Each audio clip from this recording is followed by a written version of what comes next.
I wanted to make a video here for everybody that has these old Tecumsehs, who have the solid state ignition that always ends up going bad on the HH series engines. And trust me, I had multiple of them. I probably owned about 10 of them by now. Every one of them has gone bad unless you get the older models that end up having points of condenser. Not many people know that if you get the very old Tecumseh HH series, they do have points of condenser. But yeah, you'll find them on the Panzers and shit. But I've never seen a direct answer for having to solve this issue. And I have your answer here if you don't like figure it out, because I've seen so many videos of me trying to even figure it out earlier and then having to figure the shit out myself anyways of how to figure it out, because there's no real good answer. This is your stator right here. This is your exciter. It's different than all the other coils. This is your exciter. This is what runs your spark when you have it in. Now, it's a pulse type. So what that means is when that magnet's running around, this is running only like one time and the rest of them are running most of the time. Now also, here is your coil for this, and these are serviceable. A lot of people think these ain't able to be serviced, but they are. And most of the time, the most you can really do with these is if you know somebody that can do it, you can have them cut it and replace the diode inside, because most of the time or not, if this goes bad, the diode in here goes bad, and you're going to have to replace the diode in this. If this is still working, but it fails on you, and the way you can test to see if this fails, I'm going to go right into testing so you can get the answer right away. You can tell if this is bad or this is bad or both are bad. Now, how you do that?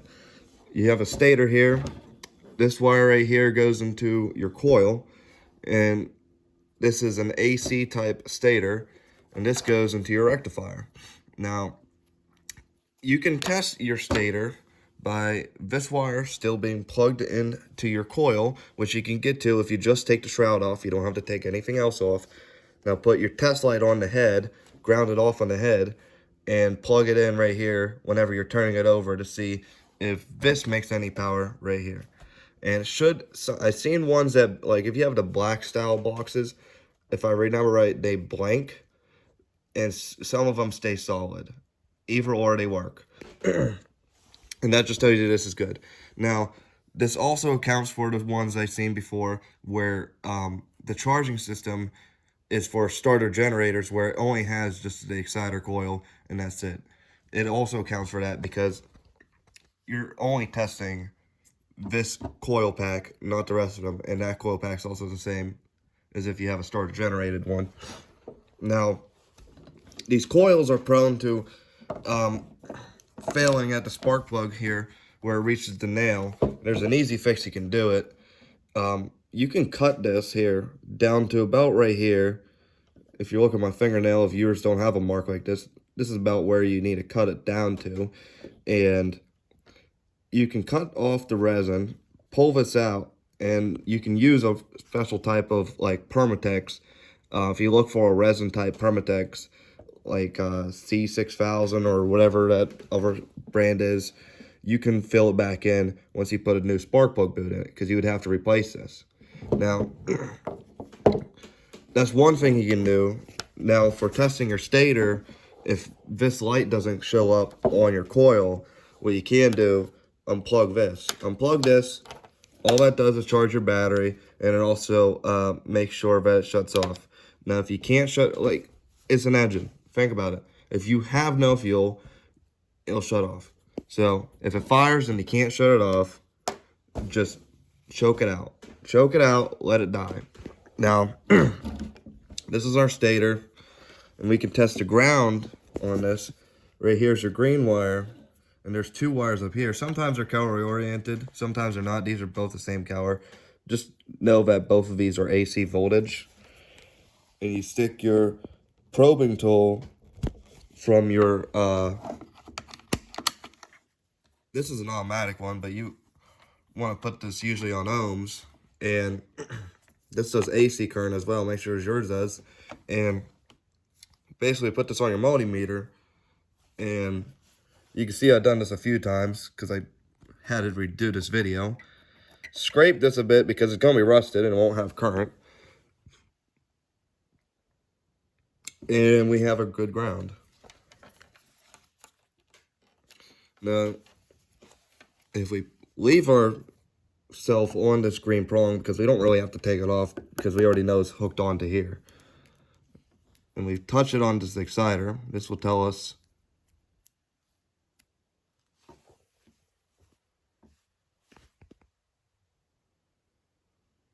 so we have what we want is an open circuit.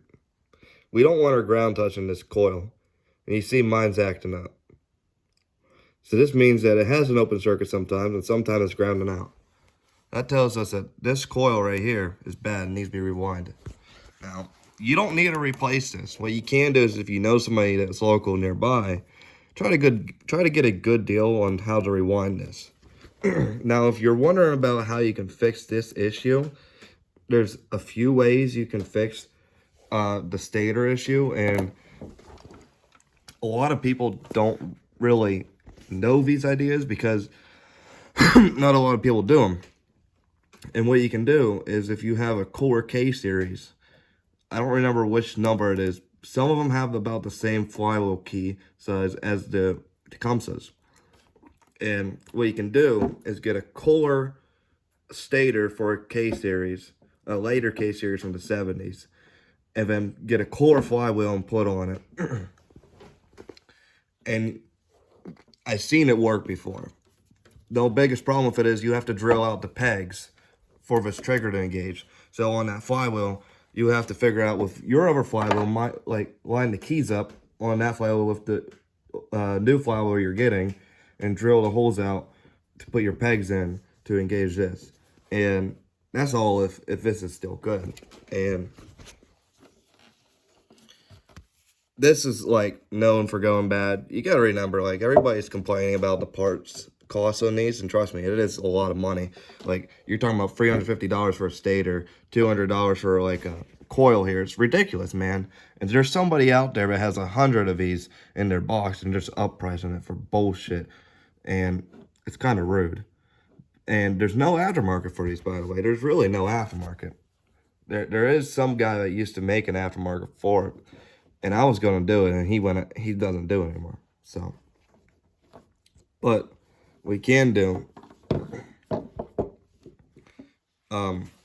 if you can still find that kit, you can replace it. And without this, the biggest problem with that kit is you can't replace this. If you have this style of stator, you can't replace it. Everybody gets that mixed up. Now, you can test this too. And all you really want to do is just check the conductivity from your end here down here. And I had multiple times this wire goes out. This wire, I've seen people, they put the shrouds on, and I don't know why it won't start.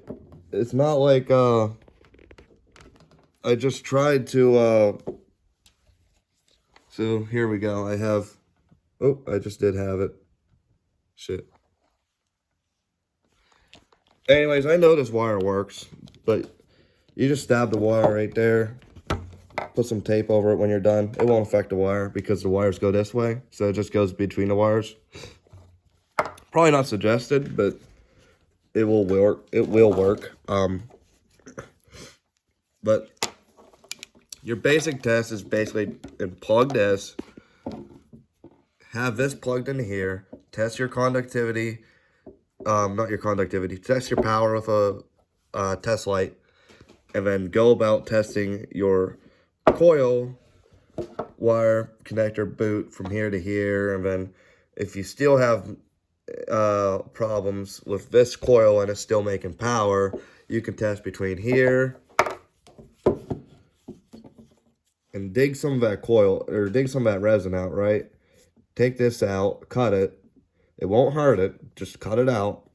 Take this off and get behind there and test between where you tested at the second point and test here, see if that's working. And if it's not working, you can cut this out more pull this out, replace it, put new resin in. Resin comes in tube form if you don't want to buy gallons of it. It's not hard to do. Your coil, your stator here, you can get a rewind cheaper than you can replace it. If you can't replace it and you can't find somebody to rewind it, you can put a core stator on it, like I just said, and you can put a core flywheel on it, and you can you can drill into holes by lining up the keyways on each of those to have your trigger point set for this. Now, what you will need to do for this, now, you got to make sure that the flywheel is as big as the old flywheel. There's certain core engines, like I said, you're going to have to figure out lining up core parts with your HH series parts, your K series with your HH series, because there is certain ones, like I know the big block cores are too big for the flywheel, like the 16s and the 14s, but if you get too small, it's not going to work. And it all depends on what model you have, because they also made HH 14s and 12s and 10s, the HH 100s and HH 120s, and then I even have one that's an OH 160, and this will also account for your OHs, because your OHs have about the same style of ignition system. Now, they're old systems, yeah, and you want to try to keep them the best you can, because if they were reliable this long, they're going to hold your backup even longer if you fix them, more than you would replace them. But you don't want to buy NOS, because if you buy NOS, you're going to end up buying basically shit again, because if you replace this and this is bad, or if you replace this and this is bad, you just burn up your new part you paid $350 for.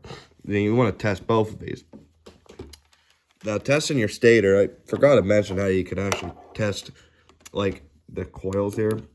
There was a way, I was like half asleep whenever I was testing this yesterday. There is a way you can test this. Let me figure out what the combination was. Yeah, so by the way, you don't want to test like here and here, put one prong here and here and here. That's not how it works. It's bullshit. Because this is this. It's the same thing. It's just milled out. So that doesn't do shit if you're thinking about testing it like that. Because there's been a lot of people that they make these videos that are like 20 minutes long, and whenever they're testing them, they just like test them wrong, or they never get straight to the point because they never fucking show you, or they never tell you how to do it.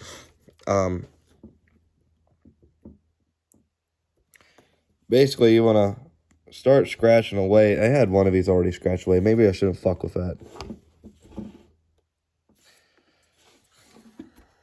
Because there's a resin on this. If it's been rebuilt, it'll have probably a different color. Now, I tested these coils. You can test these coils, too, the conductivity between here and here. And that's just basically doing what I'm doing and scraping this resin off. And you could do it over here and test your conductivity between the one side to your other side to make sure that your coil isn't burnt somewhere where it shouldn't be. Shit. Alright.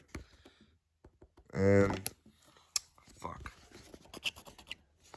There's our ground. And you can see right there, we have nothing. So that tells us that our charging coil around the whole outside here, that's not our exciter coil, is perfectly fine, because if you're having charging issues, you can check this, basically. And that's how you just do it, is you dig up behind here, place your ground, and if it comes up with nothing, like, you're fine.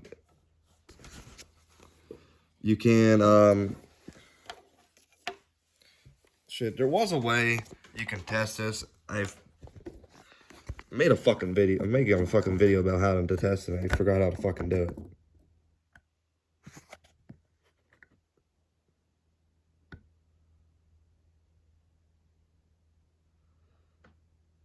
How the fuck's that an open circuit? It's the same thing. Whatever, my thing's running out of batteries. I think.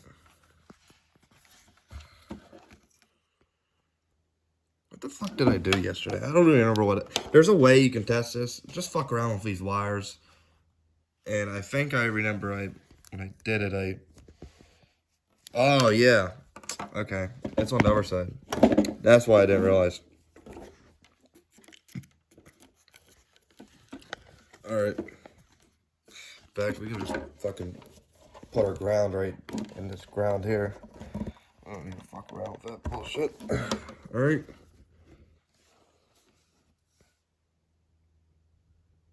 What's the highest reading we're going to get?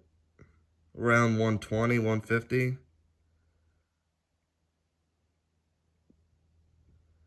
16. 1. Open. So, this is actually your main lead for your exciter coil right here. And I have it into the ground. So this is also confirming that this exciter coil is bad, because obviously there's no open circuit there anymore. There might have been, but there ain't anymore. But you can also see, if you pay attention, there is a ground that comes off of this and goes down. You see, I have a very good flow there because I am on the ground. But that tells me the ground in here, and then the positive coming off of here in this exciter coil is touching somewhere, which tells me this coil right here is bad. That tells me everything I need to know. You don't need to worry about no fucking chart there was a way, there is the chart for this. It's like 400 to 450, whatever number. Like, it has to be a solid number. You'll notice it whenever it's a solid number. It'll be in the hundreds range. When you do find out that number, that will tell you the health on this stator. But this will tell me if this system is bad, like, instantly. Look, it's bad. You know how I know it's bad? Because this is already touching the ground. It's bad. You don't have to worry about any of that fucking shit. It's bad. I can put this right here on this positive lead. It is bad. Now, the way I did get that 100 number before, I kind of forgot how the fuck I did it, which I wish I realized how I did it yesterday before I fell asleep. I, like, knocked out. But, like, there is a way you can test it on here, and I fucking forgot how. Thank God. I know so many guys are like, I really want to figure that out. As long as you know that this is bad or good, you'll be fine. But I did realize that if you do that test as well, like this one was in 260 range, which is about 300, or not 300, about 200 less than it should be. If it's in the 260 range, like, this is bad, because this ain't going to create enough voltage to run this. But I didn't need to know that number to realize this is bad, because obviously I can fucking hook it on here and tell you right away, yeah, there's no open circuit.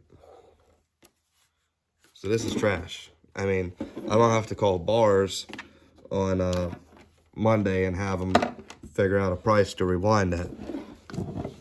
And your coil here, there is a way you can test it. I ain't done it before.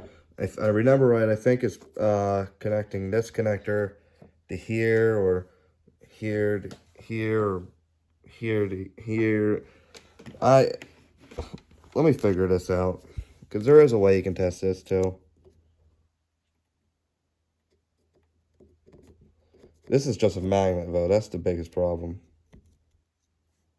No, that's not it. Where's that hole I just had? Here it is. So we stick our wire back into that. Stick it here. Oh, it's trying to read something. You see that ohm meter hicking in. That means it's reading something, but it's not strong enough to read it. Just wiggle it around in there. Yeah, it's reading something. If I didn't have that connected, look, if I don't have it connected, it's not even blinking. But it's trying to read something. So it knows that there's some type of circuit in here. But if it comes up with nothing, which is what you want, that means your connection between here and here is not faulty. This is still good. This part is still good. I don't need to, like, I just put good there so I can realize that this is good whenever I put it back on. But I don't need to realize that this wire, I can tell you right away that this wire is perfectly fine, because there was some form of connection between here and here, and the circuit board was stopping it from reaching here. Now, if that circuit board was bad, that connection between here and here would be bad as well. And the problem with your alternating current is because whenever you have the alternating current, it goes into a different form of, it amplifies it in here. And I'm probably talking a lot of horse shit towards a lot of people. They probably don't realize what I'm talking about, or maybe they're just lost at this point. But like,